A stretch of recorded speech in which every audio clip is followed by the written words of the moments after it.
جو قرآن ہے، جو اللہ تعالیٰ کی کتاب ہے، جو اللہ کا کلام ہے، وہ اپنے آپ میں کامل کلام ہے۔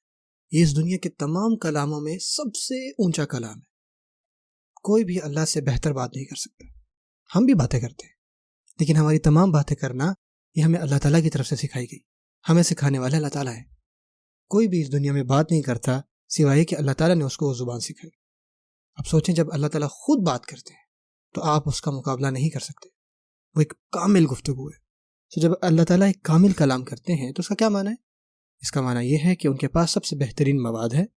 سب سے پہلی بات کیا کہ ان کا مواد جو ہے وہ سب سے بہترین ہے، اور دوسری بات کیا ہے، ان کا سب سے بہترین انداز ہے۔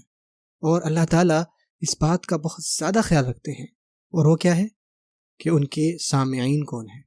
آپ ہی دیکھتے ہیں کہ قرآن مجید میں ہر سورت جو ہے، اور حتیٰ کہ کچھ پیسیجز بھی قرآن مجید میں، اس کی ایک مخصوص سامعین ہے۔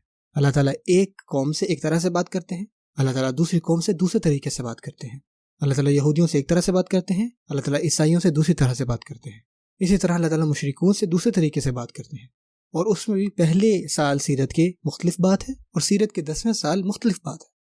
وہ لوگ جو آپ صلی اللہ علیہ وسلم کے پاس آیا کرتے تھے، اللہ تعالیٰ آپ وسلم کو آیات دیتے تھے کہ یہ ان کو بتائیں۔ اللہ تعالیٰ رسول اللہ صلی اللہ علیہ وسلم کو یہ نہیں فرماتے تھے کہ میں نے توحید کی بات پہلے ہی کر لی ہے، ان میں سے کوئی آیات لیں اور ان کو وہ آیات سنا دیں۔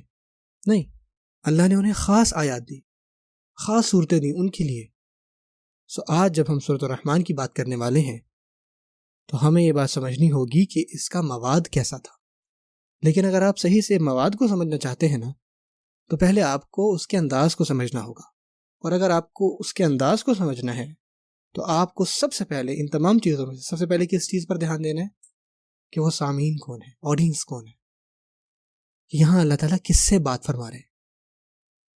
بہت ساری روایات میں یہ ملتا ہے کہ جو سورۃ الرحمن ہے مدینہ کے شروعاتی دور میں نازل ہوئی یا پھر مکہ کے آخری دور میں نازل ہوئی، اور اگر ہم اس صورت کا انداز دیکھیں تو یہ پتہ لگتا ہے کہ مکہ میں ہی نازل ہوئی، آخری ادوار میں۔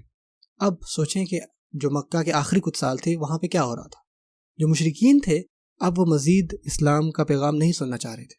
وہ کہتے ہیں کہ ہم اس کو 10 سال سے سن رہے ہیں، یہ بار بار ایک ہی جیسی بات ہو رہی ہے۔ اور قرآن مجید میں اللہ تعالیٰ فرما رہے ہیں کہ کذالک نصرف الآیات، کہ ہم آیتیں بدلا کے لا رہے ہیں، پیغام نہیں بدل رہا، ان کا انداز بدل رہا ہے۔ اور پھر انہوں نے کہا ہاں ہم نے تو سب کچھ سنا ہو یار، بس کرو، ہم اس کو اور نہیں سننا چاہتے۔ اور بس صرف یہاں تک نہیں ختم ہوتی کہ وہ اس میں کوئی دلچسپی نہیں رکھتے تھے، بلکہ الٹا وہ حملہ کرنے پر آ گئے۔ وَإِذَا عَلِمَ مِنْ آيَاتِنَا شَيْئًا اتَّخَذَهَا هُزُوًا، جب بھی اس کو کسی بھی نئی آیات کے بارے میں پتہ لگتا تو وہ اس کا مذاق اڑانے لگ جاتا۔ بات صرف یہاں تک نہیں کہ وہ دلچسپی نہیں رکھتے، وہ اب الٹا قرآن مجید کا مذاق اڑانے پہ آ گئے، نعوذ باللہ۔ وہ کہتے تھے کہ لا تسمعوا لهذا القرآن والغوا فيه لعلكم تغلبون، اس قرآن کو مت سنو، جب قرآن کی تلاوت کی جا رہی ہو تو شور مچاؤ۔ اور مومنین کو یہ فرمایا جا رہا ہے کہ وَإِذَا قُرِئَ الْقُرْآنُ فَاسْتَمِعُوا لَهُ وَأَنصِتُوا، کہ جب قرآن مجید کی تلاوت ہو رہی ہے تو خاموش ہو جاؤ، دھیان سے سنو۔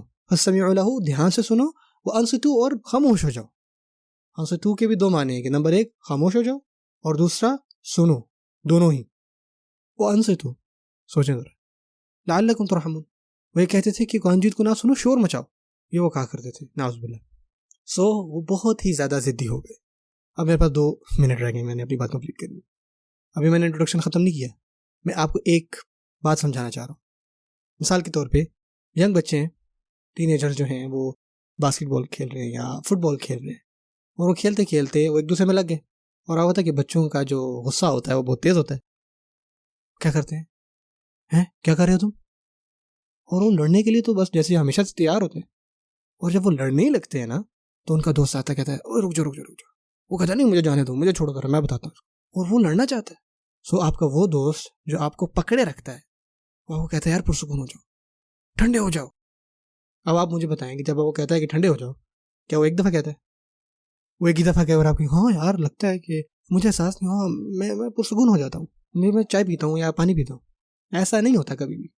اس وقت آپ کا پارا اتنا ہائی ہوتا ہے، آپ کو دوست کہتا ہے یار ٹھنڈے ہو جاؤ، آرام کرو، میری بات سنو میری بات، بس کرو۔ وہ آپ کو 10 دفعہ کہتا ہے یار نہ لڑو، لیکن اس وقت آپ اتنے غصے میں ہوتے ہیں کہ شاید آپ کی ذہن میں ایک دفعہ اس کی آواز آئی ہو، اور پھر آپ سنتے ہو، کیونکہ اس وقت آپ ضدی ہو چکے ہوتے ہو۔ کیونکہ جب آپ ضد میں ہوتے ہیں تو کوئی بھی بات آپ کو ایک بار نہیں بتائی جاتی، بہت زیادہ دفعہ وہ بات بتانی پڑتی ہے. اب جو مکہ کے لوگ تھے وہ کیا ہو گئے تھے؟ ضدی ہو گئے تھے. سو اللہ کہتے ہیں ان کو فَبِأَيِّ آلَاءِ رَبِّكُمَا تُكَذِّبَانِ، پھر کہتے ہیں فَبِأَيِّ آلَاءِ رَبِّكُمَا تُكَذِّبَانِ، پھر کہتے ہیں فَبِأَيِّ آلَاءِ رَبِّكُمَا تُكَذِّبَانِ. اتنی دفعہ کہنے کے بعد اللہ تعالیٰ سمجھتے ہیں کہ شاید ایک دفعہ تم لوگ سن لو. یہ ہے اس صورت کا انداز، اور اس انداز کے پیچھے بھی ایک وجہ تھی. ایک مخصوص سامعین کے بارے میں بات ہو رہی ہے. اب آپ اس کو الگ طریقے سے نہیں پڑھیں گے اس صورت کو.